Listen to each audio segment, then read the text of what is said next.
अब बेसिकली हमने ये जो है, ये जो थर्मल फिजियोलॉजिक इफेक्ट जो भी है कि हमने हीट बेसिकली प्रोड्यूस क्यों करवानी है टिश्यू में, तो इसके हमारे पास कुछ रीजंस होते हैं। जहाँ पे हमने हीलिंग को प्रमोट करना है, वहाँ पे हम थर्मल इफेक्ट जो है वो इंड्यूस करते हैं। इसके अलावा जहाँ पे हमने कोलेजन सिंथेसिस इंक्रीज करवानी है, वहाँ पे हम यूज़ करते हैं। ठीक है, जितना ज़्यादा टेम्परेचर होगा उतनी कोलेजन सिंथेसिस होगी। और इसमें हमारे पास क्या होता है, जहाँ पे हमने एडिजेंस को ब्रेक करना होता है वहाँ पे यूज़ होता है। और इसके अलावा जहाँ पे हमने पेन को रिड्यूस करना होता है, तो वहाँ पे जो है ये सारे थर्मल इफेक्ट जो है ये यूज़फुल होता है। ठीक है, अब हम इसके नॉन थर्मल इफेक्ट्स को डिस्कस करते हैं, जिसमें जो हमारे पास फर्स्ट वन है वो कैविटेशन है। ठीक है, और ये जो है ये 2 टाइप्स की होती है, ईदर ये स्टेबल हो सकती है और ये अनस्टेबल हो सकती है। अब इस चीज़ को समझने से पहले हम एक बेसिक कॉन्सेप्ट समझने कि जो हमारे पास बॉडी टिश्यूज़ होते हैं, उनके बीच में हाईली कंप्रेसिबल बॉडीज़ प्रेजेंट होती हैं। फॉर एग्जांपल गैस मॉलिक्यूल हो गया कोई भी।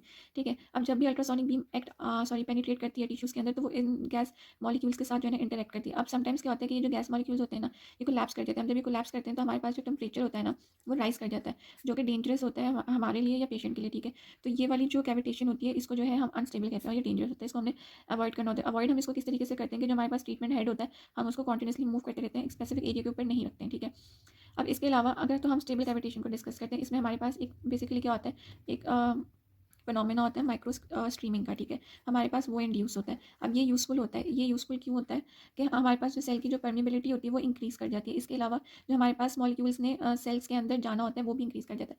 अब ये कहाँ पे यूज़ होगा, सपोज हम एंडोफोरेसिस कर रहे हैं, तो ये वाली जो चीज़ है ये वहाँ पे हम यूज़ करते हैं। ठीक है, तो पहले हमारे पास कैविटेशन आ गया। दूसरा हमारे पास क्या होता है, ये जो अल्ट्रासोनिक वेव्स होती है ना, ये लॉन्गिट्यूडनल वेव्स होती है। ठीक है, तो हमारे पास जो सेकंड है वो बेसिकली इसके वेव्स रिलेटेड है कि लॉन्गिट्यूडनल वेव्स होती हैं। ठीक है, उसकी वजह से क्या होता है कि कंप्रेशन और हमारे पास रियरफेक्शन हो रहा होता है कॉन्टिन्यूसली। तो ये जो फिनोमेना ये एडीमा रिड्यूस करवाता है। तो एक हमारे पास नॉन थर्मल इफेक्ट ये आ गया। जो हमारे पास इसका जो हमारे पास थर्ड नॉन थर्मल इफेक्ट आता है, वो बेसिकली हमारे पास रिपेयरिंग से रिलेटेड होते हैं। इसमें हमारे पास क्या होता है, जो टिश्यू रिपेयर होते हैं उसके हमारे पास 3 स्टेजेस होती हैं। जो नंबर 1 हमारे पास होती है वो हमारे पास इन्फ्लेमेटरी फेज़ होता है, उसका सही है। इसके अलावा जो हमारे पास सेकंड होती है वो हमारे पास प्रोलिफरेटिव होता है। और जो हमारे पास थर्ड होता है वो रीमॉडलिंग होता है। अब ये जो अल्ट्रासोनिक बीम होती है इन तीनों फेजेस को इफेक्ट करती है। अगर हम इस फर्स्ट फेज़ की बात करते हैं, इसमें ये हमारे पास जो बीम होती है लाइसोसोम्स के पास आके एक्ट करती है और उनकी जो फ्रेजिलिटी होती है वो इंक्रीज़ करवाती है। उसकी वजह से क्या होता है, ये जो लाइसोसोम्स होती है डेब्रिस जो हमारे पास प्रेजेंट होता है, ये उसको क्लियर करने में हेल्प करता है। उसके अलावा हमारे पास जो इसका सेकंड फेज़ है प्रोलिफरेटिव फेज़ है, इसमें हमारे पास क्या होता है, हमारे पास सेल्स होते हैं 2 टाइप्स के, फाइब्रोब्लास्ट है और हमारे पास जो है मायोफाइब्रोब्लास्ट है। ठीक है, अब ये जो जब हम बीम जो है अल्ट्रासोनिक बीम आके एक्ट करती है, तो हमारे पास जो कैल्शियम का जो ट्रांसफर होता है वो इसके अंदर इन सेल्स के अंदर इंक्रीज हो जाता है। इसके अलावा हमारे पास जो लास्ट स्टेज है रीमॉडलिंग की, इसमें हमारे पास क्या होता है कि जो अल्ट्रासोनिक बीम की ट्रांसमिशन होती है वो एक तो टेंसाइल स्ट्रेंथ जो हमारे पास होती है उसको इंक्रीज कराती है, और जो है स्कार टिश्यू जो हमारे पास बनना होता है ये उसको प्रिवेंट करती है। ठीक है, तो हमारे पास नॉन थर्मल इफेक्ट आ जाते हैं इसके। अब हम जो है थेरेप्यूटिक अल्ट्रासाउंड की एप्लीकेशन को डिस्कस करते हैं। इसके हमारे पास 3 मेथड्स हैं, डायरेक्ट कॉन्टैक्ट है, वाटर बाथ है और वाटर बैग है। पहले हम डायरेक्ट कॉन्टैक्ट को देखते हैं। ये बेसिकली हम कब यूज़ करते हैं, जब हमारे पास रेगुलर सर्फेस जो है वो प्रेजेंट होता है।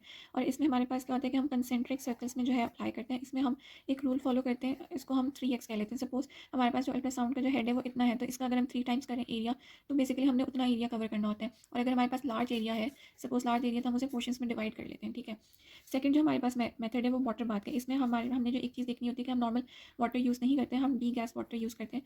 बेसिकली हमने वाटर बबल्स की फॉर्मेशन को प्रिवेंट करना होता है। ठीक है, अब इसमें हमने क्या करना होता है कि जो बॉडी पार्ट जिसको हमने ट्रीट करना है उसको हम इमर्स करते हैं, और जो हमारे पास जो उसका हेड होता है अल्ट्रासाउंड का उसको हमने पैरेलल रखना होता है। ठीक है, पैरेलल रखना होता है और 1 सेंटीमीटर अवे रखना होता है, और उसके बाद जो है हम उस हेड को मूव करते हैं। उसके बाद जो हमारे पास थर्ड इसका मेथड है वो वाटर बैग है। अब इसमें हमारे पास क्या होता है, सपोज ये वाटर बैग है, ये स्किन है और ये हमारे पास हेड है, तो एक कपलिंग मीडिया के लिए यहाँ पे होगी और एक कपलिंग मीडिया के लिए यहाँ पे होगी। और ये हम कब यूज़ करते हैं, जब हमारे पास जो है इरेगुलर सर्फेस होता है। ये वाला मेथड हम जब यूज़ करते हैं, लेकिन इसमें कि हमारे पास एक डिसएडवांटेज ये होता है कि इसमें हमारे पास एटेन्युएशन के चांसेस होते हैं। तो इस वजह से अगर तो बहुत ज़्यादा हमारे पास कोई नीड है तो ही हम यूज़ करते हैं, वरना हम इन दो को ज़्यादा प्रेफर करते हैं। अब हमने कितनी डोज बेसिकली अप्लाई करनी है, तो उसमें हमने सर्टन जो है फैक्टर्स या पैरामीटर्स को देखना होता है, जिनको हमने पहले भी डिस्कस किया था। हमने कौन सा बेसिकली पेशेंट की कंडीशन के ऊपर डिपेंड करता है कि हमने कौन सा मोड अप्लाई करना है। उसके बाद हमने कितनी इंटेंसिटी अप्लाई करनी है, हमने देखना है कि उसकी कंडीशन जो है वो एक्यूट है या क्रॉनिक है। उसके अलावा हमने देखना है कि हमने जो है उसकी हमें जो पेनिट्रेशन है वो हमें सुपरफिशियल चाहिए या हमें डीप चाहिए, तो ये सारी चीज़ें हमने देखनी होती हैं। अब सपोज़ अगर हमें सुपरफिशियल चाहिए तो हम 3 मेगाहर्ट्ज़ जो है वो यूज़ करते हैं फ्रीक्वेंसी, और अगर हमें डीप चाहिए तो हम 1 मेगाहर्ट्ज़ यूज़ करते हैं। सो ये पेशेंट की कंडीशन के ऊपर वेरी कर रहा होता है। अब सपोज़ अगर जो है वो पेशेंट जो है वो एक्यूट कंडीशन के साथ आता है, तो हमने उसको किस तरीके से ट्रीट करना है। हम हमेशा एक्यूट कंडीशन पे जो है लो डोज प्रोवाइड करते हैं। बेसिकली हम जो इनिशियल ट्रीटमेंट होता है वो 2 से 3 मिनट से स्टार्ट करते हैं। ठीक है, और इसमें जो हम मोड यूज़ कर रहे होते हैं वो पल्स मोड होता है। अब 2 से 3 मिनट से स्टार्ट करते हैं और उसको हम प्रोग्रेस कर जाते हैं, मैक्सिमम हम 4 से 5 मिनट्स तक लेके जाते हैं, ठीक है। और इसमें हमने जो मार्क्स स्पेस रेशियो देखना होता है, हम जो मोस्ट कॉमनली यूज़ करते हैं 1:7 है और 1:1 है। 1:7 हम जब यूज़ करेंगे जब हमारे पास जो है पेशेंट वो वेरी एक्यूट कंडीशन के साथ आएगा, और जो 1:1 है जब लेस एक्यूट के साथ आएगा तो हम जब यूज़ करेंगे, ठीक है।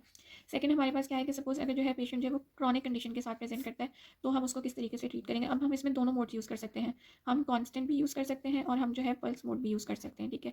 इसमें जो हम बेसिकली स्टार्ट करते हैं वो मिनिमम 4 मिनट्स का जो है हम उसको टाइम देते हैं। अगर हमारे पास इंप्रूवमेंट नहीं आती है तो हम उसको 8 तक जो है इंक्रीज़ कर सकते हैं। अब इसमें हमने एक चीज़ ये देखनी होती है कि सपोज़ पेशेंट को हमने 6 ट्रीटमेंट सेशंस दे दिए और उसके बाद भी अगर उसमें इंप्रूवमेंट नहीं आ रही है, तो फिर बेसिकली हम जो है थेरेप्यूटिक अल्ट्रासाउंड को जो है बेसिकली कैंसिल कर देते हैं, या हम कोई और मोडालिटी की तरफ आते हैं, या फिर हम कोई और ट्रीटमेंट अप्रोच यूज़ करते हैं, ठीक है। अब इसके बाद हम बेसिकली इसकी हम इंडिकेशंस देखते हैं और कॉन्ट्रा इंडिकेशंस देखते हैं। तो हमारे पास जो इसकी इंडिकेशंस हैं उसमें बेसिकली हमारे पास टेनिस एल्बो का कोई पेशेंट है, हम इसको उसमें यूज़ कर सकते हैं। हमारे पास बर्साइटिस का पेशेंट है, कोई भी बर्साइटिस रिलेटेड इशू है, शोल्डर बर्साइटिस हो गया, उसमें यूज़ कर सकते हैं। इसके अलावा स्पोर्ट्स रिलेटेड जो इंजरीज़ होती हैं, जो कि बेसिकली सॉफ्ट टिश्यू इंजरीज़ होती हैं, हम इसको वहाँ पे यूज़ कर सकते हैं। वहाँ पे ये किस तरीके से हमारे लिए हेल्पफुल होगा, एक तो ये एक्सोडेट रिमूव करवा देगा वहाँ से, दूसरा ये जो है ये एनाल्जेसिक इफेक्ट भी प्रोड्यूस करवाता है, और इसके अलावा ये जो है ये प्रोटीन की जो सिंथेसिस है वो उसको इंक्रीज़ करवाता है, ठीक है। तो ये बेसिकली स्पोर्ट्स इंजरीज़ है जो सॉफ्ट टिश्यू इंजरीज़ होती है उसमें यूज़ होता है। जहाँ पे हमने स्कार टिश्यू जो है उसकी हीलिंग करनी है, ये वहाँ पे यूज़ होता है, और जहाँ पे हमने कोई एडीमा है उसको रिड्यूस करना है, ये वहाँ पे भी यूज़ होता है, ठीक है।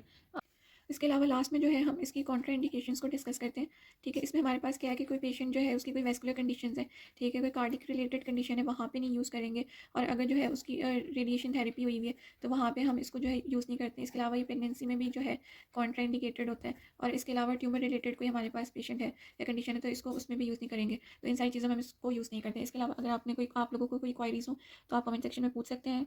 थैंक यू एंड अल्लाह हाफ़िज़।